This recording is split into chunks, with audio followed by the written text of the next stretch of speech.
We've now arrived at probably the quintessential miracle that Jesus Christ ever performed. It's probably the most astonishing of all possible miracles. We moved into John's Gospel, chapter 11, and we're looking now at that passage which deals with the death and the resurrection of Lazarus. Chapter 11, verse 1. Now, a man named Lazarus was sick. He was from Bethany, the village of Mary and her sister Martha. This Mary, whose brother Lazarus now lay sick, was the same one who poured perfume on the Lord and wiped his feet with her hair. So the sisters sent word to Jesus, "Lord, the one that you love is sick." When he heard this, Jesus said, "The sickness will not end in death. No, it is for God's glory, so that God's Son may be glorified through it." Jesus loved Martha and her sister and Lazarus. And yet when he heard that Lazarus was sick, he stayed where he was 2 more days. Then he said to his disciples, "Let us go back to Judea." "But Rabbi," they said, "a short while ago the Jews tried to stone you, and yet you're going back there?" Jesus answered, "Are there not 12 hours of daylight?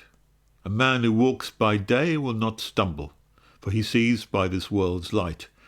It's when he walks by night that he stumbles, for he has no light."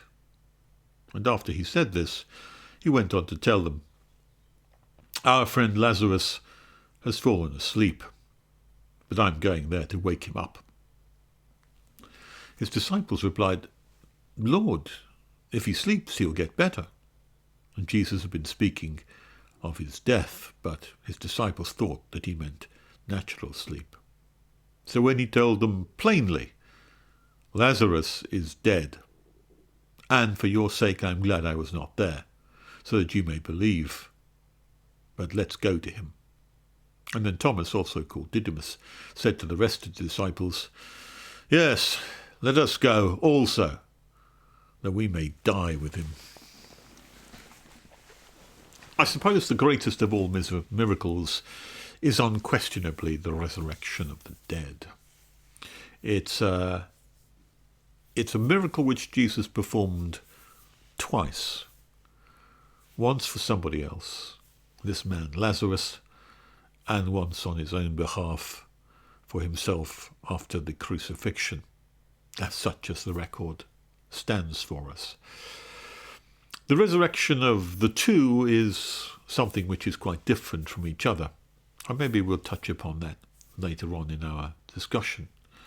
But the point at issue here is that Jesus knows the outcome of this event even before it happens. And it's something which is remarkable in that Jesus has such a powerful foreknowledge of exactly how things are going to play out. Let's take it from the beginning. Now, a man named Lazarus was sick.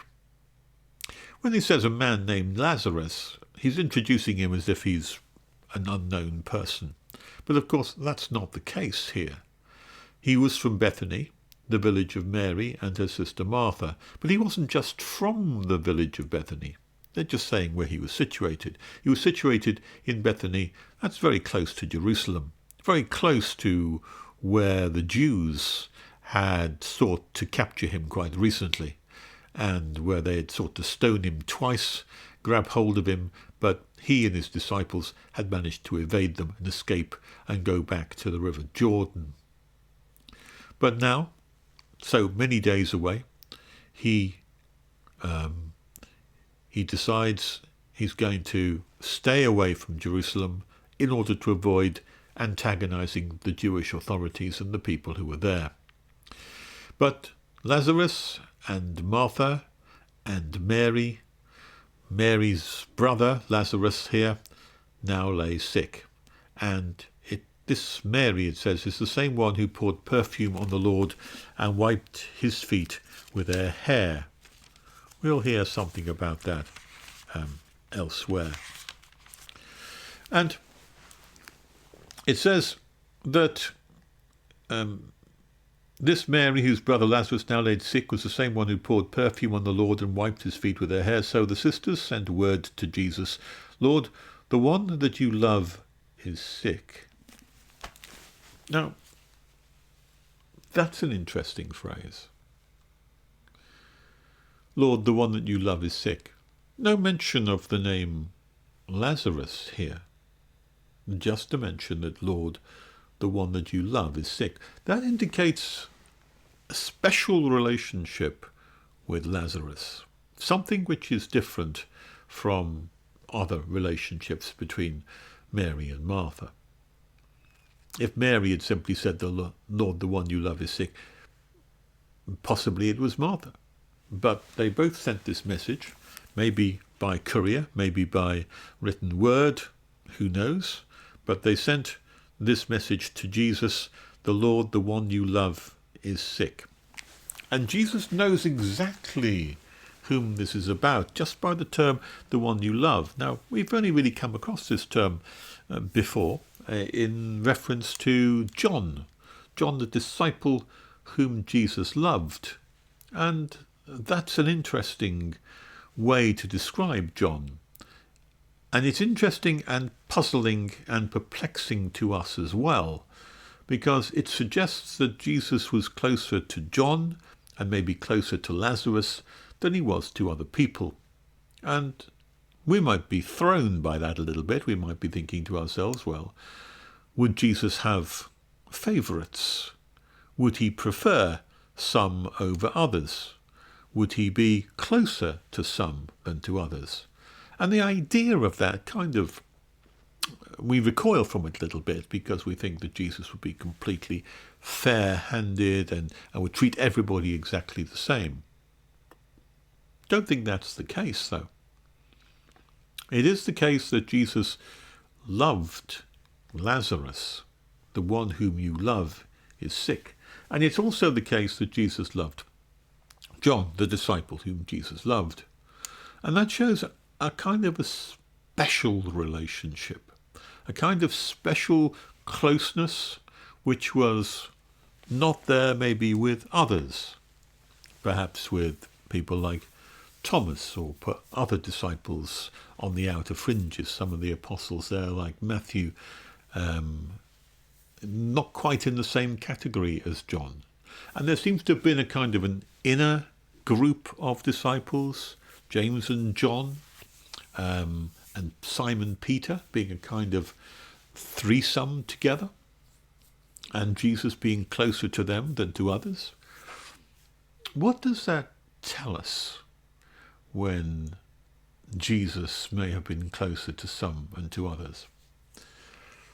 Well, I think there's a recognition here that one has natural affinity with some people and not with other people. And yet he loves all his sheep, as we saw, as the shepherd loves the sheep in a previous chapter. So how do we manage and cope with this idea of special love which Jesus has for some? Is that something which we would find difficult or hard to accept? Well, we don't find it difficult to accept with ordinary human beings. We don't find it difficult to accept with our friends, of which we have closer friends than some and not so close with others. We expect that as normal amongst as normal human relationships are. But somehow we expect Jesus maybe to be different because he knows people better than others, and he has a kind of a lack of favourites, we would think, because it would be fair not to have favourites. And yet we also know that people are different. Different people have different characteristics. Some people are timorous. Some people are bold. Some people are critical. Some people are accepting and agreeable, and so on. We're all different in many different kinds of characteristics. And those characteristics may endear us to others or not to others. We all shine in different ways, and we're dull in other ways. We are kindly disposed to some people in some ways and not to others. And in some way, what we're told is Jesus felt close and able to share more, maybe, with some people who were maybe more on his wavelength, more understanding of him. There clearly were some people who were not as understanding or as spiritually attuned as others. Some people who perhaps had their mind set upon slightly more physical things than, shall we say, spiritual things. And some people who had a more spiritual intuition. Should we be therefore surprised that Jesus has a different approach to different people? And I would say not. We shouldn't be surprised at that. We shouldn't be surprised that Lazarus might have been someone that Jesus loved, or that John was the disciple that Jesus loved. Everyone recognized Jesus' special relationship with John and a closer friendship. And everyone referred to him as the disciple Jesus loved. Peter asks what would become of him later on, after the resurrection. And Jesus says, it doesn't matter what happens with John, just make sure that you feed my sheep and do the right thing. We each have our own role to play, therefore, and those roles are not identical, no more than our personalities are identical. Each has our own place and our own position. In a table of many guests, there are some who are higher up the table and some who are lower down it. There is a sovereignty issue involved here, where God chooses those for greater honour and those for lesser honour. And that's a sovereignty of God issue. So I don't think it's possible for us to declare that we would be unhappy with that, because if we were, then I think it would be a kind of a denial of God's ability to make sovereign choice. And that's something which I think if anyone has the right to do, surely it's a sovereign God. Anyway, what we're told, without dwelling too long on this, is that the one that you loved is sick. Notice, not dead, but definitely sick, and therefore worried that he's sick. The one you love is sick. And when he heard this, Jesus said, this sickness will not end in death. Now, I'm sure those who heard him say that were probably convinced to say, well, he's going to get better then, so that'll be all right and I don't need to go. All right? This sickness will not end in death. No, it is for God's glory, so that God's Son may be glorified through it. Now, that must have been a surprise as to what that meant. How could that be the case? How can Jesus be glorified through this man's sickness? That doesn't make any sense. Unless a miracle was to be performed, possibly they thought like that. The Son, so Jesus loved Martha and her sisters and Lazarus.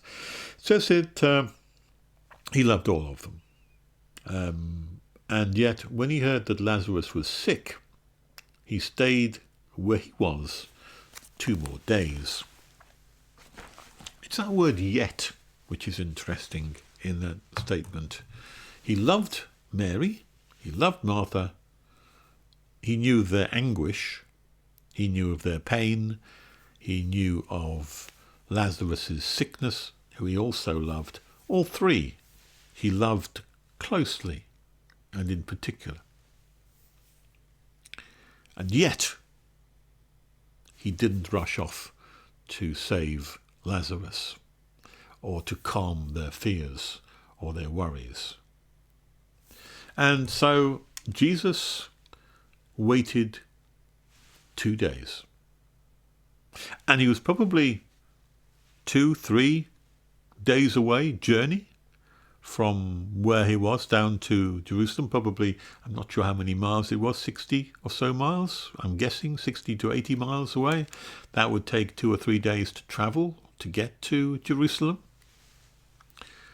And so he waited 2 days, and probably there's a few more days intervening as well before he decides to go. Then he said to his disciples, let us go back to Judea, having waited 2 days.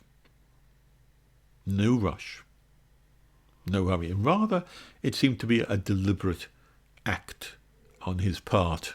And in fact, he claimed that It was a deliberate act. The disciples are concerned. Now, they're not concerned so much about going back to help Lazarus, because Jesus has already said that it won't end in death, so he'll be all right. What they're really concerned with, it says here, is their own safety. They believe that if they go anywhere near Jerusalem, near the temple, near the Jews, that they'll be under severe threat themselves. They'll be taken captive. They'll be charged with some kind of crime and maybe even put to death themselves. But Rabbi, they said, a short while ago, the Jews tried to stone you, and yet you're going back there? So there's danger in Jerusalem. Jesus knows it. The disciples know it. That was back at Hanukkah, and that was about December time. But we're coming now through January, February time, maybe coming up to March time now. Was still live in their memories about the way in which Jesus was nearly captured, was nearly stoned to death. And yet it's time, as Jesus knows, to head back towards Jerusalem for one last and final encounter. Jesus answered, "Are there not 12 hours of daylight? A man who walks by day will not stumble, for he sees by this world's light. It's when he walks by night that he stumbles, for he has no light." Now, we've come across a similar statement as this, and you might wonder, what does this mean here? And it's a good question. What does it mean?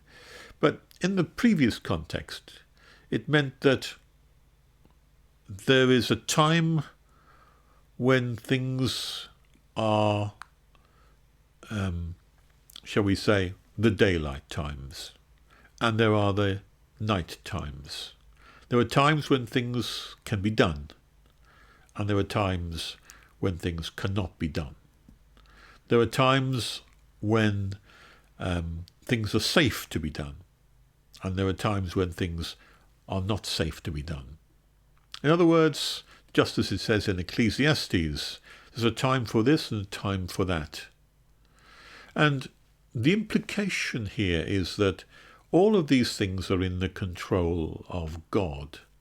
While it is daylight and while it is time, nothing can be done other than what can be done. And while it is night time, well, nothing can be done.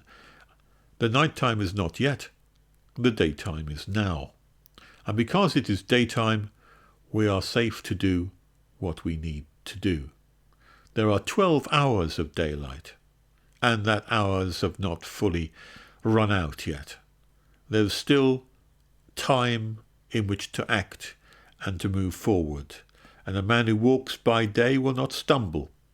So we're still in the time when there is time to do work.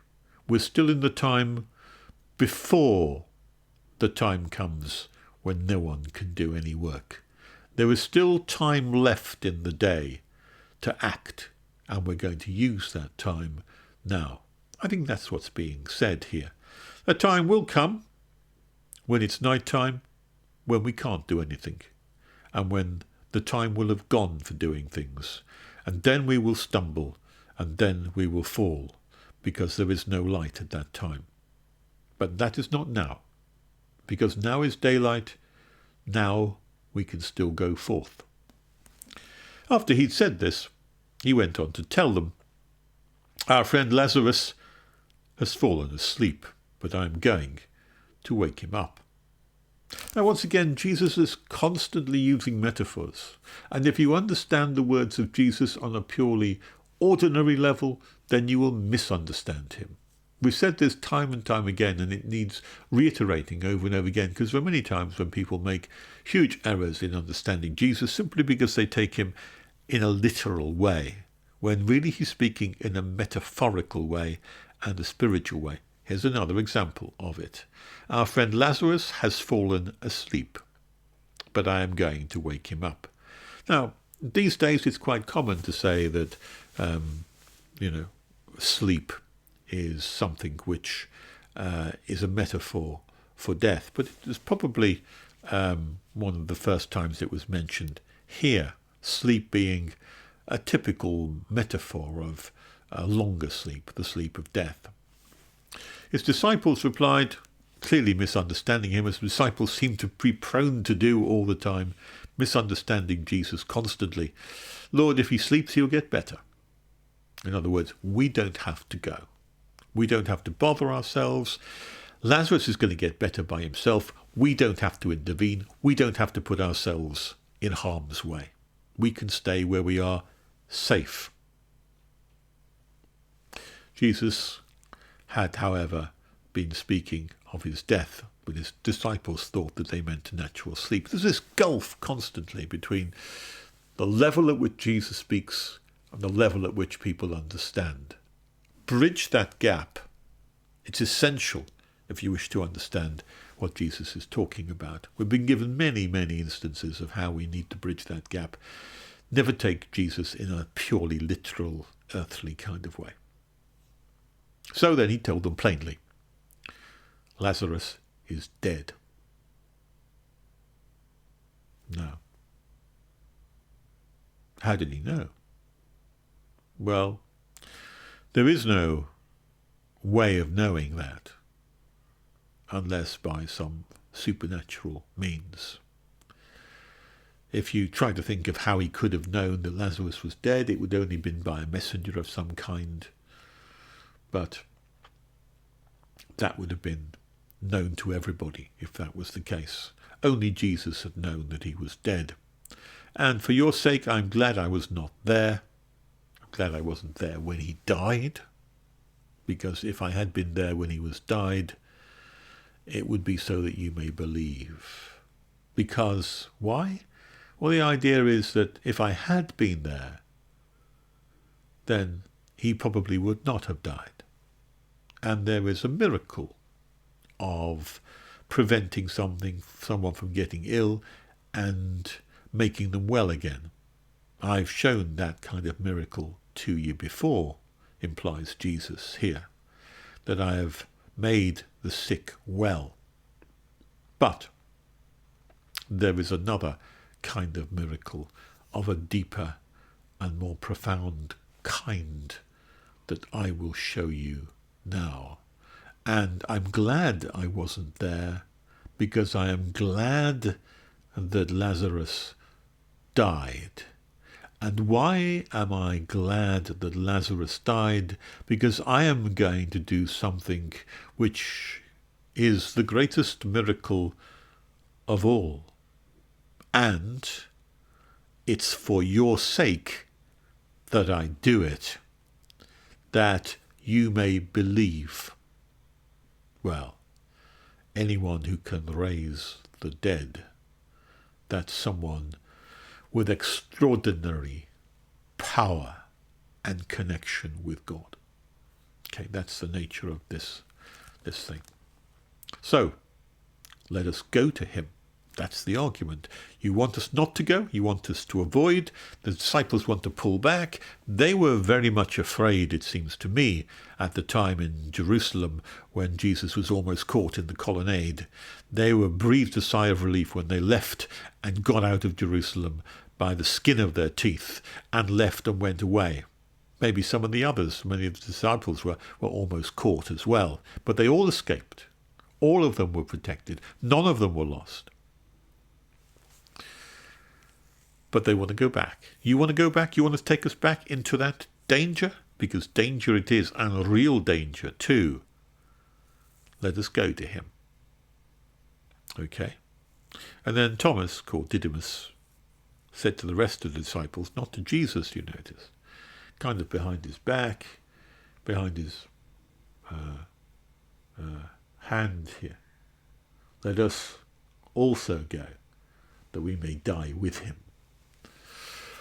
Die with Lazarus. In other words, if we go back, we're as good as dead as well, says Thomas, because we nearly got caught last time. We're going to get caught this time if we go back. They'll be on the lookout for us. If Lazarus is dead, then we'll probably die too. Such is a kind of cynicism, and maybe indicates a lack of unbelief on Thomas's part here, that Jesus knows what he's doing. There's a questioning idea that Jesus may not be right in this. And for that reason, Thomas is always thought of as doubting Thomas, not only here, but later as well, where he doubts the resurrection. But at this point, he doubts the ability of Jesus to be in command of the situation. He doubts that Jesus understands the danger that they're in. He doubts that Jesus is able to do what he thinks he can do. And besides which, if he's dead, what good is it anyway? We're all as good as dead as far as Thomas was concerned, and we're all going to go back to Jerusalem, and the authorities are going to round us up, and we're going to end up dead like Lazarus. And that was Thomas's verdict.